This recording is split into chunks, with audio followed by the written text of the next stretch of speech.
સ્વામી જય સોમનાથ. ઓમ નમઃ શિવાય. પ્રેમ કરો તમારા દેવ શુભ રહે, મંગલમય શુભકામના. હું બિલીમાંથી જોગીભાઈ વ્યાસ આપ સૌનું આપણે જોઈશું આપનું હાર્દિક સ્વાગત કરું છું.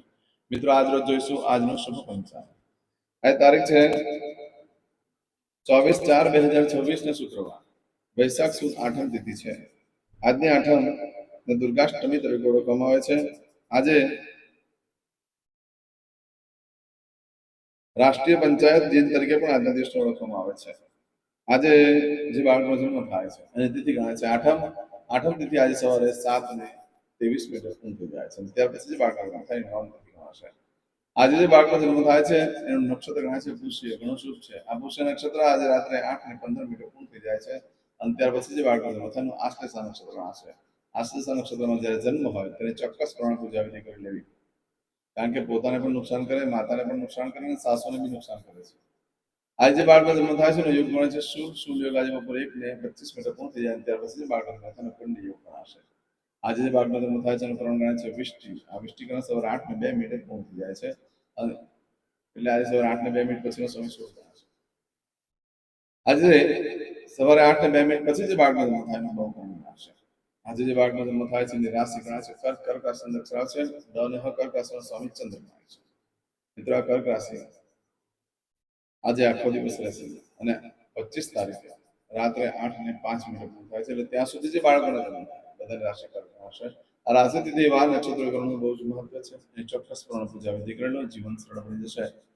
આજે જે કોઈ મારા સબસ્ક્રાઇબ મિત્ર, મારા ઘર પરિવારમાંથી કોઈ પણ સદસ્યની વર્ષગાંઠ છે, મેરેજ એનિવર્સરી છે, એ બધાને મારી ઘણી ઘણી શુભકામના. તમારા જીવનમાં ખૂબ પ્રગતિ ઉન્નતિ થાય.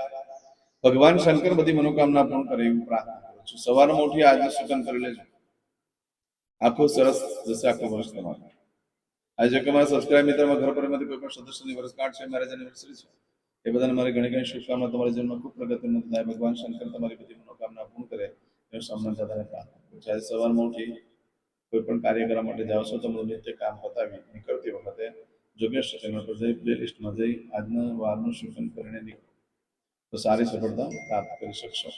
આજના દિવસે આમ તો તમે ઘરેથી નીકળો છો તો મોટી બહેનને, માસીને, માને વંદન કરીને નીકળો. આજે નાના નાના ભૂલકાઓને, નાના નાના બાળકોને ખાટી મીઠી વસ્તુ ખવડાવવાનું બહુ જ મહત્વ છે. લક્ષ્મી દેવી પ્રસન્ન થાય છે. આજે પત્નીને બહાર ફરવા લઈ જવું જોઈએ, લગ્ન થઈ ગયા હોય એને પણ સારું સારું ખવડાવો, ખૂબ સરસ. લક્ષ્મી દેવની પરમ કૃપા પ્રાપ્ત થશે. આજના દિવસે મિત્રને પણ બહાર ફરવા લઈ જઈ શકો છો. લગ્ન ન કર્યા હોય તો બેનને લઈ જઈ શકો છો. બેન પણ ન હોય તો તમારા ફ્રેન્ડ સર્કલમાંથી કોઈને પણ બહાર ખાવા લઈ જશો, એને કંઈ પણ ગિફ્ટ આપો છો, તેનાથી લક્ષ્મી દેવી પ્રસન્ન થાય છે. આજના દિવસે કોઈ પણ કાર્ય કરવા માંગો છો તો તેના માટે પણ એક ચોક્કસ શુભ સમય છે જે આપણે જોઈ લઈએ. આજે સવારે 6 થી 10:30 વાગ્યા સુધીનો સમય શુભ રહેશે. એ જ રીતે બપોરે 12 થી બપોરે 1:30 સુધીનો સમય શુભ રહેશે. સાંજે 4:30 થી સાંજે 6 વાગ્યા સુધીનો સમય શુભ રહેશે. રાત્રે 9 થી રાત્રે 10:30 વાગ્યા સુધીનો સમય શુભ રહેશે અને રાત્રે 12 થી આવતીકાલે સવારે 4:30 વાગ્યા સુધીનો સમય શુભ રહેશે. આ સમયગાળા દરમિયાન તમે કોઈ પણ કાર્ય કરો છો તો કાર્યમાં સારી સફળતા પ્રાપ્ત થઈ શકે છે. પરંતુ મેં તો આજે રાત્રે 8:15 સુધીમાં તમે કોઈ પણ કાર્ય કરો છો તેનું ફળ આ રીતે પ્રાપ્ત થશે. એમાં તમારી કોઈ પણ વસ્તુ ચોરાઈ ગઈ, ખોવાઈ ગઈ તો 7 દિવસમાં મળે, બાકી શક્યતા ઓછી છે. પણ આ સમયગાળા દરમિયાન કોઈ પણ કાર્ય કરવા માટે યોગ્ય સમય રહેશે. આ સમયગાળા દરમિયાન તમે કોઈ પણ ખરીદી કરી શકો, વેચાણ કરી શકો છો, નવો ધંધો વેપાર ચાલુ કરી શકો છો. એનું સુખ લાંબો સમય સુધી રહે છે. પશુની ખરીદી કરવા માટે પણ ઉત્તમ, વાહનની ખરીદી કરવા માટે પણ ઉત્તમ, ઘર, મિલકત, પ્રોપર્ટી વગેરે ખરીદવા માટે પણ ઉત્તમ, નવ વસ્તુ ધારણ કરવા માટે પણ શ્રેષ્ઠ સમય. ઇન્ટરવ્યુમાં પાસ થશો,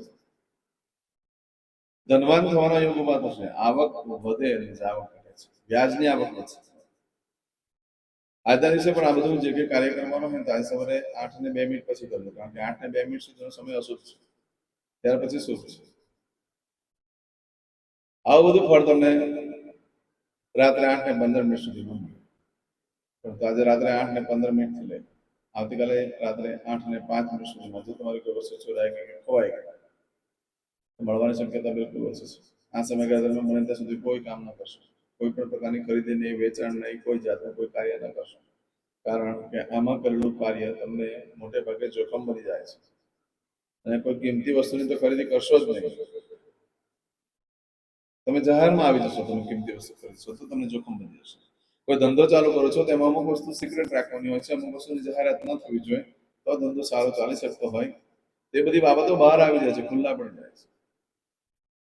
અને તમારી સાથે લોકો ખોટી રીતના એવા વ્યવહાર કરશે કે તમારો એટલું તો મન દુઃખ થઈ જશે કે તમે ફરી પાછા ધંધો વેપાર કરવા માટે પણ પ્રેરાશો છો. માટે આ સમયગાળા દરમિયાન કોઈ કાર્ય ન કરશો, ન ખરીદી કરશો, ન વેચાણ, કપડા નવા વસ્ત્ર પણ ન ધારણ કરશો. તો એટલું ટેન્શન આવી જાય કે તમારે જ્યોતિષને મળવા જવું પડે, ડિપ્રેશનમાં આવી જશે.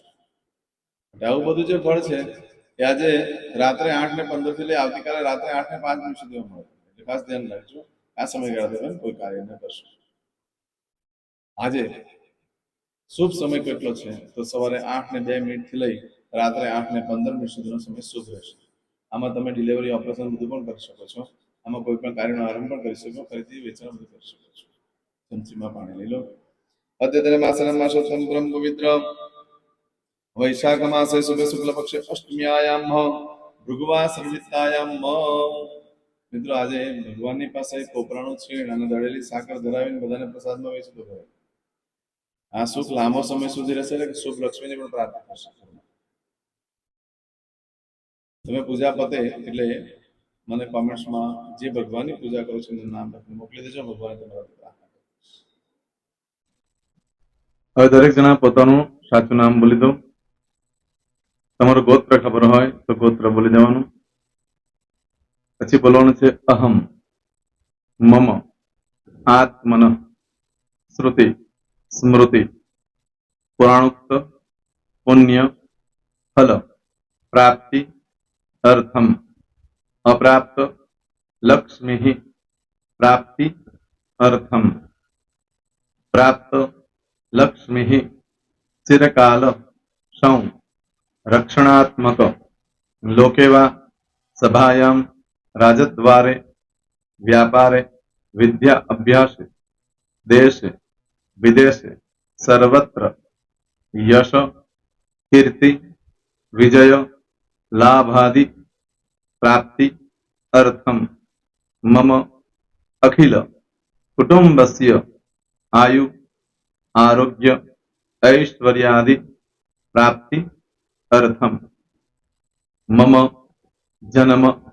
समय, तथा च विप्र वृंदानां जन्म समय, जन्म कुंडली मध्ये स्थित ग्रहः, गोचर ग्रहः, महादशा, अंतर्दशा, प्रत्यंतर्दशा, तथा च योग, युति, दृष्टि मध्ये शुभ फल प्राप्ति, अर्थम, भय, रोग, शत्रु, बाधा, दोष, मारण, तारण, मंत्र, तंत्र, अरिष्ट, दोष, पीड़ा, निवृत्ति, अर्थम, भूत, प्रेत, पिशाचादि द्वारा रचित अरिष्ट दोष निवृत्ति अर्थम मम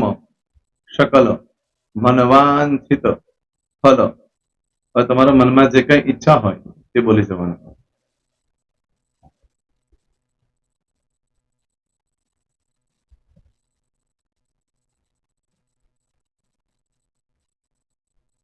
બોલવાનું અનુસારતઃ सकल मनवांछित फल प्राप्ति अर्थम. હવે જે બરકતની પૂજા વાળા છે એ લોકો તો આ બધું બોલવાનું જ હોય છે, એ લોકો માટે કોઈ સ્પેશિયલ નથી. પણ જે લોકોએ હવે જે કહું છું તે લોકોએ જ બોલવાનું, જેના લગ્ન થઈ ગયા હોય એ લોકોએ બોલવાનું છે. મમ દાંપત્ય જીવન મધ્યે સુખાકારી પ્રાપ્તિ અર્થમ પુત્ર પૌત્રાદિ સંતતિ પ્રાપ્તિ અર્થમ. આ સંતાન પ્રાપ્તિ વાળા માટે પણ આવી જાય છે એમાં. દીર્ઘ આયુ આરોગ્ય ऐश्वर्यादि પ્રાપ્તિ અર્થમ. તથા ચ હવે જેના લગ્ન નથી થયા તે લોકોએ બોલવાનું. મમ જટટી વિવાહ યોગ પ્રાપ્તિ અર્થમ વિવાહ પશ્ચાત દાંપત્ય જીવન મધ્યે સુખાકારી પ્રાપ્તિ અર્થમ. હવે જે લોકોને સંતાન પ્રાપ્તિ નથી, જે લોકોને સંતાન પ્રાપ્તિ છે કરવી છે એ લોકોએ બોલવાનું. મમ દાંપત્ય જીવન મધ્યે सुखाकारी प्राप्ति अर्थम तथा च दीर्घ आयु आरोग्य ऐश्वर्यादि समन्वित संतति सुख प्राप्ति अर्थम। હવે જે અભ્યાસ કરી રહ્યા છો છોકરા વિદ્યાર્થીઓ છે તે લોકોએ બોલવાનું છે. મમ વિદ્યા અભ્યાસ મધ્યે ઉત્તરો ઉત્તર પ્રગતિ ઉન્નતિ સાનુકૂળતા પૂર્વક દિવ્ય સફળતા પ્રાપ્તિ અર્થમ. હવે જે લોકો વિદેશમાં જવા માંગતા હોય કે શીપમાં જવા માંગતા હોય, મતલબ ભારત દેશની બહાર જઈને ધંધો વેપાર કરવા માંગતા હોય એ લોકોએ, અથવા વિદેશ જવા માંગતા હોય કાયમ માટે, એ લોકોએ બોલવાનું છે. મમ જટટી વિદેશ ગમન યોગ પ્રાપ્તિ અર્થમ વિદેશ ગમન કાર્ય મધ્યે સાનુકૂળતા પૂર્વક દિવ્ય સફળતા પ્રાપ્તિ અર્થમ. આરોગ્ય વાળા બોલવાનું છે, જેને આરોગ્યની પૂજા આપેલી હોય એ લોકોએ. એમ તો દરેક જણા જ બોલવાનું છે. બોલો. મમ આયુ આરોગ્ય ऐश्वर्यादि प्राप्ति अर्थम.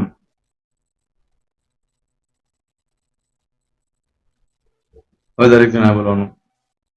सकल मनवांछित फल प्राप्ति अर्थम अद्य दिने प्रधान देवतानां नित्य दिन अनुसारतः पूजन अर्चन कर्मणि अहम करिष्ये. પાણીવાળી થાળીમાં પાણી મૂકી દેવાનું છે. હવે તમારી બધી પૂજા જે મેં આપેલી છે એ પૂજા થઈ જાય, અથવા તો તમે રોજ પૂજા કરતા છો, મારી પાસેથી નથી લઈ ગયા, એ પૂજા થઈ જાય પછી ફરી પાછી ચમચીમાં પાણી લેવાનું. અહીંયા વિડીયોને સ્ટોપ કરી દેવાનું. પૂજા પતે એટલે પાછું આગળનું કરવાનું છે. અહીંયા વિડીયો સ્ટોપ કરી દેવાનો અને પૂજા પતે એટલે બોલવાનું છે. વિષ્ણવે વિષ્ણવે વિષ્ણવે નમો નમઃ. વિષ્ણુ સ્મરણા સર્વમ પરિપૂર્ણ અસ્તુ. एतानि गंध पुष्प धूप दीप नैवेद्य ताम्र दक्षिणा प्रदक्षिणा सहित प्रणु मम सकल मनवांचित फल प्राप्ति अर्थम पूजन अर्चन प्रियदान न मम. पाणी मूकी देवानुं, पाछुं पाणी लेवानुं. पूजन अर्चन ब्रह्मार्पणमस्तु. नीचे जमीन पर पाणी मूको, एमां आंगળી ઘસી કપાળમાં તિલક કરી દો. કપાળમાં જમીન પર પાણી મૂક્યું છે એમાં. ત્યાર પછી ભગવાનને કહેવાનું કે હે પ્રભુ, આજે પૂજા કરતા કોઈ પણ પ્રકારની ભૂલચૂક થઈ ગઈ હોય તો અમને ક્ષમા કરજો. અમે તમારા બાળક છીએ. પ્રભુ, તમારો ખૂબ આભાર માનું છું. આજે મારી પાસે તમારી પૂજા કરાવી, મારી મનોકામના પૂર્ણ કરી. પ્રાર્થના કરી દો. જગ્યા પરથી ઉભા થઈ શ્રીનારાયણ ભગવાનને પાણી ચડાવી દો અને નિત્ય કર્મ જે કરતા હોય તે કરો. જય શ્રી. તમારો દિવસ શુભ રહે. તમે અને તમારો પરિવાર સુખી રહે, સંપન્ન રહે, સુરક્ષિત રહે, એ ભગવાન સોમનાથ દાદાને પ્રાર્થના. તો મિત્રો, તમે મારા વિડીયોને લાઈક ના આપી હોય તો સૌથી પહેલા લાઈક આપી દો.